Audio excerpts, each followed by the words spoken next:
CAP, Agricultores de Portugal, 1975-2025. 50 anos de atividade em defesa dos interesses dos agricultores e produtores florestais.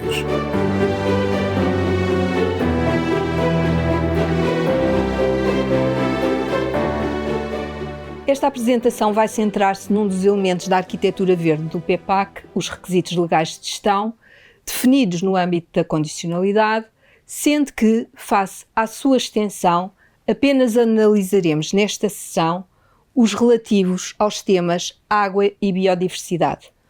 Os restantes temas serão abordados numa apresentação posterior. Assim, esta apresentação está estruturada em 4 pontos. O primeiro, a apresentação da arquitetura verde do PEPAC. O segundo, a condicionalidade, aprofundando o que é e a quem se aplica. O terceiro, os requisitos legais de gestão, apresentando a sua sistematização por temas. E o quarto, a apresentação dos requisitos legais de gestão relativos às temáticas da água e biodiversidade.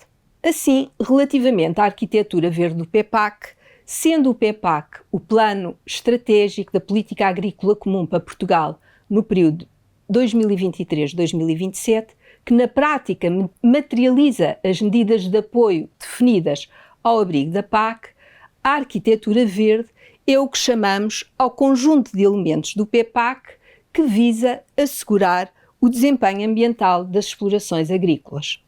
A arquitetura verde do PEPAC está aqui representada neste esquema. Na base temos a condicionalidade, que é um conjunto de normas, requisitos legais de gestão ou boas condições agrícolas e ambientais, que os agricultores que recebem apoios têm obrigatoriamente de satisfazer no desempenho da sua atividade agrícola, e o seu cumprimento condiciona o pagamento das ajudas por hectare e cabeças normais a que se candidatem. Acresce que a condicionalidade foi reforçada, já que as normas das BCAA integraram as componentes do greening, que no anterior quadro de programação eram pagas e agora deixam de o ser e passam a ser obrigatórias. A manutenção das pastagens permanentes, a diversificação e a superfície de interesse ecológico. A condicionalidade constitui a baseline, o patamar acima da qual são definidos as condições de elegibilidade e compromissos dos regimes ecológicos, medidas agroambientais e pagamentos natura, intervenções de caráter ambiental e de adesão voluntária por parte dos agricultores. Daí que a exigência ambiental vá aumentando, tanto mais que a base definida é agora mais exigente. Complementarmente, existe ainda a intervenção dos investimentos não produtivos, também da adesão voluntária, que visa apoiar a realização de investimentos relevantes para a concretização de objetivos ambientais, como, por exemplo, a recuperação de muros de suporte em pedra posta ou a instalação de galerias ripícolas, a instalação de bosquetes, de abrigos ou sebes. E assim fica concluída a apresentação da arquitetura verde do PEPAC. Então, aprofundando o que é a condicionalidade. A condicionalidade é um mecanismo que pretende garantir que o agricultor pratica uma agricultura sustentável, que integra as preocupações climáticas e ambientais, assegura a segurança alimentar e, desta forma, a saúde pública, assegura o bem-estar animal e, desde 2024, integra preocupações de caráter social. Estas normas a cumprir, que é o mecanismo para garantir que o agricultor pratica uma agricultura sustentável, define normas. E estas normas estão integradas em 3 grupos: os requisitos legais de gestão, as boas condições agrícolas e ambientais e a condicionalidade social.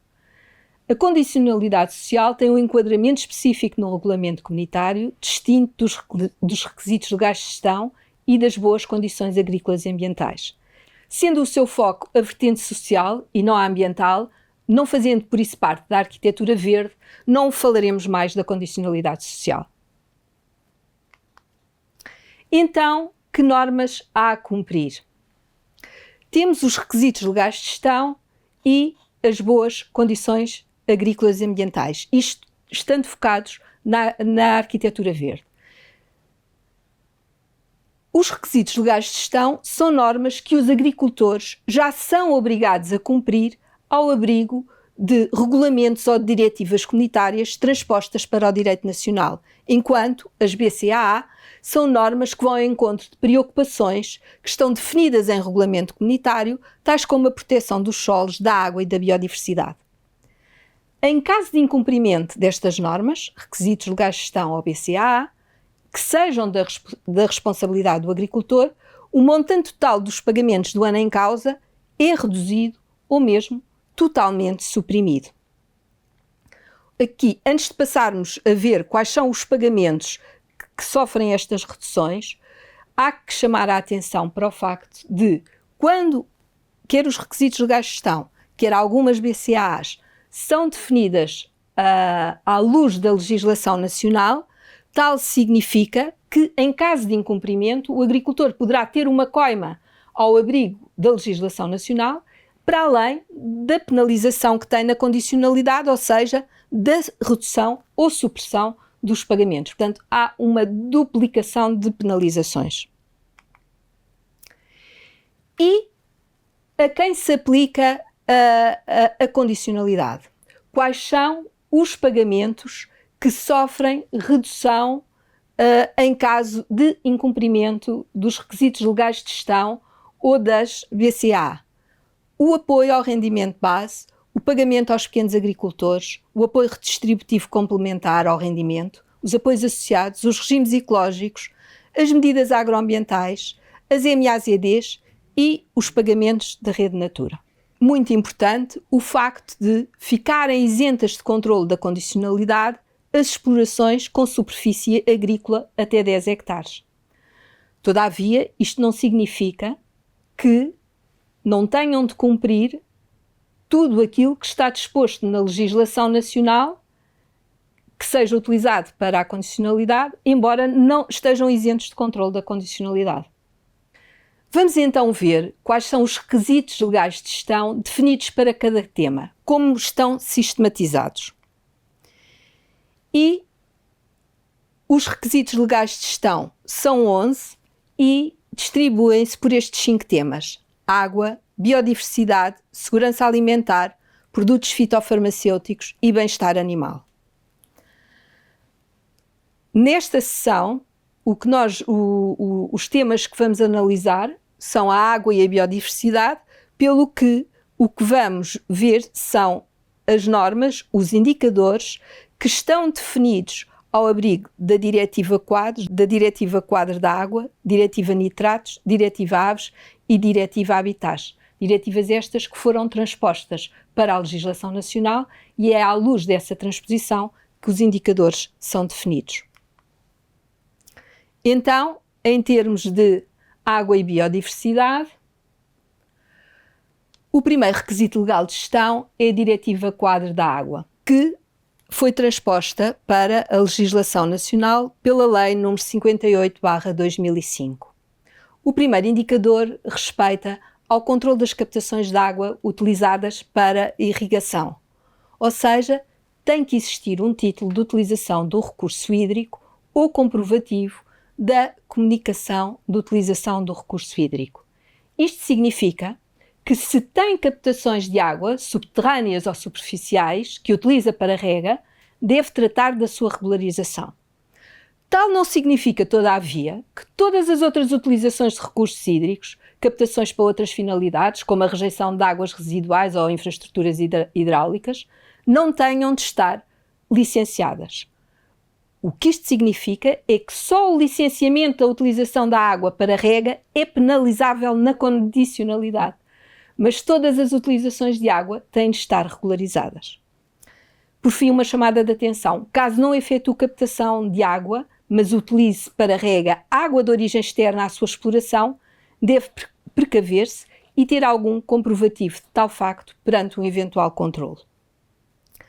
Depois temos um segundo indicador relativo ao armazenamento de fertilizantes no âmbito do controle da poluição causada por fontes difusas. E o armazenamento de fertilizantes químicos deve ser efetuado em local utilizado para o efeito. E aqui, nesta imagem, temos aqui um fertilizante e temos aqui produtos fitofarmacêuticos, aqui uma balança, ali um balde, ou seja, os fertilizantes não devem estar armazenados junto a produtos fitofarmacêuticos, face a reações perigosas que podem ocorrer em caso de contacto, e não quer dizer que não possam estar sob o mesmo teto, mas devem estar em locais distintos e não junto a outros materiais. Portanto, deve ser um local específico utilizado para este efeito.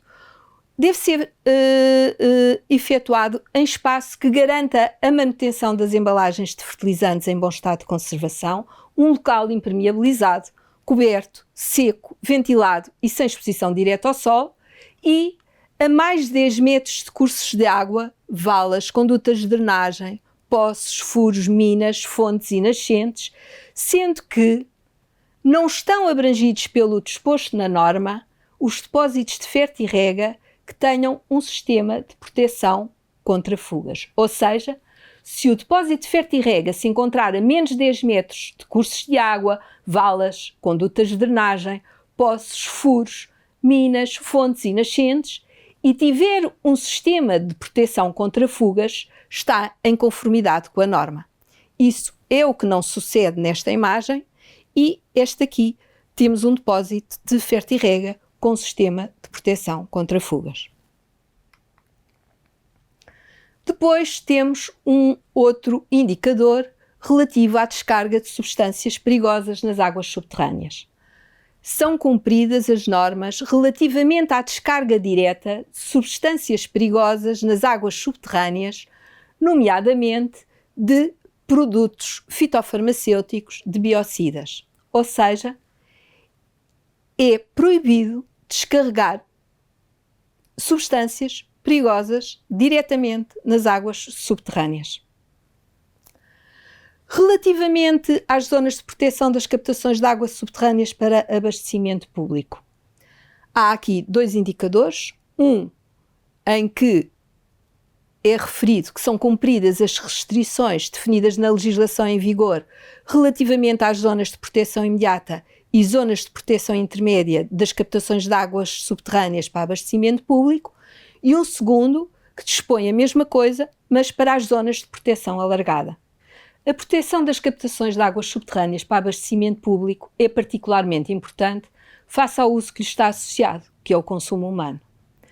Então, para a sua proteção, foram instituídos perímetros de proteção nos quais há atividades, nomeadamente ligadas à agropecuária, que estão interditas ou condicionadas. Assim, o perímetro de proteção é a área contígua à captação e engloba as seguintes zonas: a zona de proteção imediata, que é a área da superfície do terreno contígua à captação, em que todas as atividades são por princípio interditas. Nesta zona o terreno é vedado e tem que ser mantido limpo de quaisquer resíduos, produtos ou líquidos que possam provocar a infiltração de substâncias indesejáveis para a qualidade da água subterrânea. Depois, a seguir, temos a zona de proteção intermédia. É a área da superfície do terreno contígua, exterior à zona da proteção imediata, de extensão variável, tendo em conta as condições geológicas e estruturais do sistema aquífero. Depois temos a zona de proteção alargada, que é a área da superfície do terreno contígua, exterior à zona de proteção intermédia. Portanto, temos a captação, a seguir temos uma zona de proteção imediata, depois mais largo a zona de proteção intermédia e depois mais larga ainda a zona de proteção alargada. Nestas duas últimas zonas, a zona de proteção intermédia e a zona de proteção alargada, há atividades e instalações que são interditas ou condicionadas em função do risco que representam para a poluição das águas. Como é que o agricultor sabe se as suas parcelas estão abrangidas por estas zonas de proteção? Pela consulta do quadro 1.3 do seu IE, condicionantes da parcela. Depois, para saber quais as restrições a que está obrigado nas zonas de proteção que abrangem as suas parcelas, deve contactar a sua organização de agricultores ou o Serviço de Aconselhamento Agrícola da CAP. E ainda no tema da água, temos agora a Diretiva Nitratos. A Diretiva Nitratos visa a proteção das águas contra a poluição causada por nitratos de origem agrícola. A transposição desta diretiva é assegurada pela Portaria 259/2012. E a Diretiva Nitratos definiu 9 zonas vulneráveis em Portugal continental, que estão aqui identificadas neste mapa, em que as zonas vulneráveis são as áreas que drenam para águas poluídas ou em risco de virem a tornar-se poluídas com nitratos de origem agrícola e nas quais a atividade agrícola está sujeita a determinadas regras e condicionantes. Os indicadores definidos para este requisito legal de gestão só se aplicam aos agricultores com explorações agrícolas total ou parcialmente localizadas em zonas vulneráveis. E temos aqui um primeiro grupo de indicadores relativo ao controle das parcelas adjacentes às captações de água quando esta não se destina a consumo humano. Temos a deposição de estrumes a mais de 15 metros dos cursos de água e a deposição de estrumes a mais de 25 metros de uma qualquer origem de água subterrânea, poços, furos, minas, fontes ou nascentes. E aqui há uma coisa que é muito importante, é que estamos a falar de uma deposição temporária, não estamos a falar de um armazenamento. Estamos a falar de uma deposição temporária, tendo em vista a posterior distribuição e incorporação no solo para valorização agrícola. Ou seja, esta deposição temporária não pode exceder um período superior a 48 horas ou pode chegar a 30 dias, se o solo for impermeabilizado e a meda protegida superficialmente. E tem de ser assegurada a proteção das águas superficiais e das águas subterrâneas face a eventuais escorrências ou arrastamentos nos casos em que ocorra pluviosidade. Depois temos um segundo grupo de indicadores relativo ao controle das infraestruturas de armazenamento de efluentes pecuários. E o primeiro diz respeito à existência de infraestrutura de armazenamento de efluentes pecuários caso a exploração detenha atividade pecuária. Ou seja, numa exploração com atividade pecuária, a não existir uma infraestrutura de armazenamento de efluentes pecuários é porque existe um sistema alternativo para o armazenamento, transferência ou encaminhamento dos efluentes pecuários produzidos e deve haver evidência desse facto, evidência dessa contratualização. Depois, o segundo indicador deste grupo, a capacidade das infraestruturas de armazenamento de efluentes pecuários. As infraestruturas de armazenamento têm de dar resposta ao disposto na Portaria 259/2012, que faz a transposição, e ter capacidade suficiente para armazenar os efluentes pecuários produzidos na exploração agrícola pelo período mínimo disposto nesta legislação. Isto se não for demonstrado um sistema alternativo. Por fim, o indicador 2.3 respeita às infraestruturas destinadas ao armazenamento de efluentes pecuários, as quais se devem encontrar impermeabilizadas. Depois, o controle ao nível da parcela. Temos aqui 5 indicadores. O primeiro respeita à existência de ficha de registro de fertilização por subparcela ou grupos de subparcelas homogéneas. Ou seja, o agricultor tem de ter um registro da fertilização que faça no modelo que obedeça àquilo que é exigido pela Portaria 259/2012.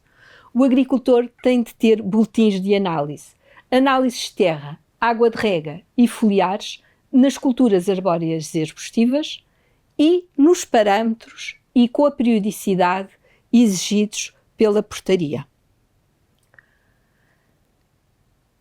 O terceiro indicador respeita à quantidade de azoto por cultura constante na ficha de registro de fertilização.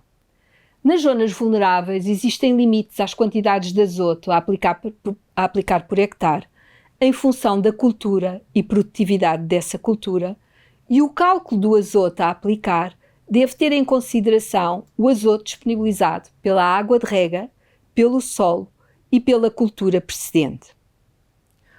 Outra questão muito importante é que a quantidade de matérias fertilizantes de natureza orgânica a aplicar, por hectare de sal e por ano, não pode veicular mais de 250 kg de azoto total, o qual não deve conter mais de 170 kg de azoto total de efluentes pecuários, incluindo o excreta dos animais em pastoreio. Portanto, aquilo que está registado na ficha de registro de fertilização é confrontado pelo controle com aquilo que está disposto na legislação e faz-se o cruzamento para ver se o agricultor está a cumprir ou não. O indicador 3.4 respeita à verificação da época de aplicação dos fertilizantes, porque esta legislação também dispõe que há épocas durante as quais não podem ser aplicados determinados tipos de fertilizante e é o cumprimento dessas regras que aqui se verifica, também por via da ficha de registro de fertilização. E, por fim, há a verificação das limitações às culturas e às práticas culturais, as quais são função do IQFP. E desta forma terminamos o tema relativo à água e passamos ao tema da biodiversidade.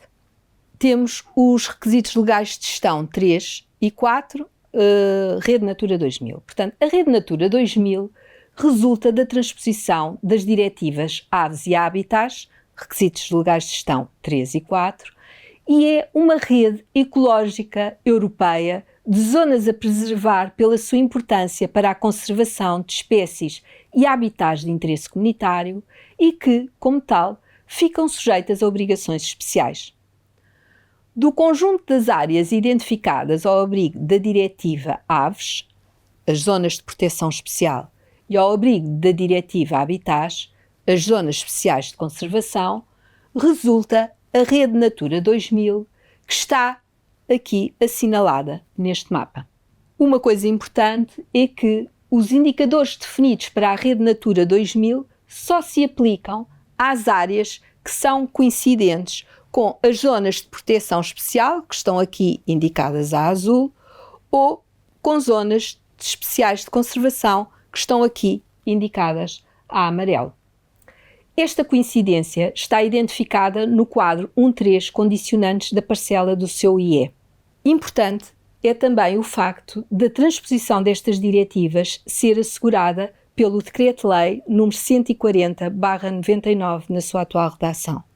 Há um dos indicadores, que é o 4.2, que se aplica a nível nacional, mas à frente vamos ver isto.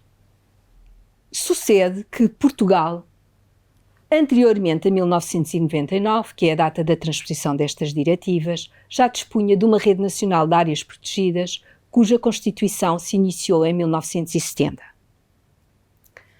E temos aqui a Serra da Estrela, ali o Parque Nacional da Peneda Gerês, Montezinho, Serra de Aires e Candeeiros, o Vale do Guadiana, o Sudoeste Alentejano. Portanto, este é o mapa da nossa Rede Nacional de Áreas Protegidas. Depois surgiu a Rede Natura 2000, que identifica a azul as zonas de proteção especial da Diretiva Aves e a amarelo as zonas especiais de conservação. E depois temos a sobreposição destes dois mapas, porque nós já tínhamos áreas protegidas e foram identificadas outras áreas que também são importantes para a conservação da natureza. E o que é que nós vemos? Verificando-se que parte das ZECs e ZPEs coincidem com áreas protegidas. Temos o Parque Nacional da Peneda Gerês, o Parque de Montezinho, a Serra da Estrela, Serra de Aires e Candeeiros, o Vale do Guadiana, mas verificamos que existem áreas que foram identificadas ao abrigo da Rede Natura 2000 que não coincidem. Por exemplo, estas áreas aqui não têm coincidência com áreas protegidas. Ou esta aqui, ou estas aqui, junto a Évora, esta aqui, junto ao Vale do Guadiana. E isto é muito importante, ou seja, há zonas que foram identificadas ao abrigo da Rede Natura 2000 que coincidem com áreas protegidas e outras não. Isto é fundamental para a forma como se aplica a Rede Natura em Portugal. E este quadro sintetiza a forma como se aplica a Rede Natura em Portugal. Por um lado, nesta primeira coluna, nas linhas, temos os atos que necessitam de autorização do ICNF para serem realizados e são os indicadores da condicionalidade. Novas construções e infraestruturas, alteração do uso do solo, alteração da morfologia do solo, resíduos. E outra coisa importante é que estes atos que aqui estão referidos coincidem com a transposição que é feita no Decreto-Lei 140/99. Nesta parte do quadro aqui, temos as áreas onde foram definidas ZPEs e ZECs. E algumas delas, da linha 1 à linha 29, coincidem com áreas protegidas. Temos aqui uma outra linha, portanto, temos a Peneda das Gerês, o Alvão, a Arrábida, a Douro Internacional, Montezinho, portanto, tudo isto aqui são áreas protegidas. Depois temos o Estuário do Tejo, que é uma ZPE que tem uma legislação específica, e depois temos o Decreto-Lei 140/99, que não coincide com áreas protegidas, nem é Estuário do Tejo. Quais as diferenças associadas a estes três tipos de áreas? Nestas aqui, na coluna de 1 a 29, sempre que a ZPE ou ZEC coincida com a área protegida, as regras que se lhe aplicam são as do plano de ordenamento da área protegida. São as regras que estão associadas a essa área protegida. No Estuário do Tejo tem uma legislação específica e é o que aí se encontra disposto. Na coluna Decreto-Lei 140/99, que são as ZPEs ou ZECs que não são coincidentes com áreas protegidas, as normas aí regem-se por aquilo que está disposto neste Decreto-Lei que faz a transposição da legislação. Como se lê então a matriz? Cruzando as linhas com as colunas. E desta forma ficamos a saber os atos proibidos que estão em encarnado e os atos que estão sujeitos a parecer ou a autorização que estão a azul. Podemos ver aqui um exemplo, como seja a alteração da topografia do terreno. Para fazer uma alteração da topografia do terreno, e estamos a falar de aterros, taludes, perfurações, escavações ou terraplanagens, em todas as ZECs ou ZPEs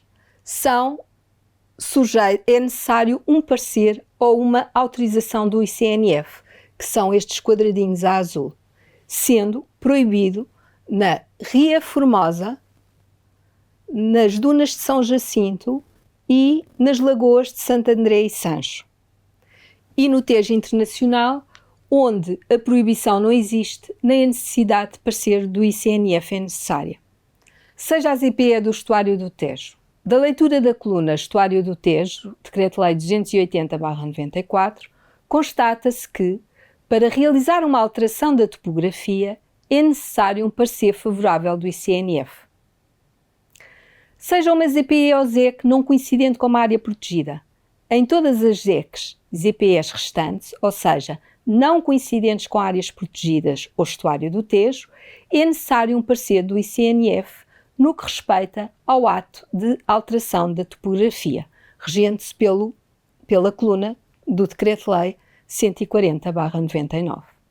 Por fim, e como já foi referido, o indicador 4.2, ao contrário dos restantes, aplica-se a todas as explorações, incluídas ou não em Rede Natura 2000, e obriga à recolha e concentração dos materiais plásticos relativos ao processo produtivo, agrícola e pneus.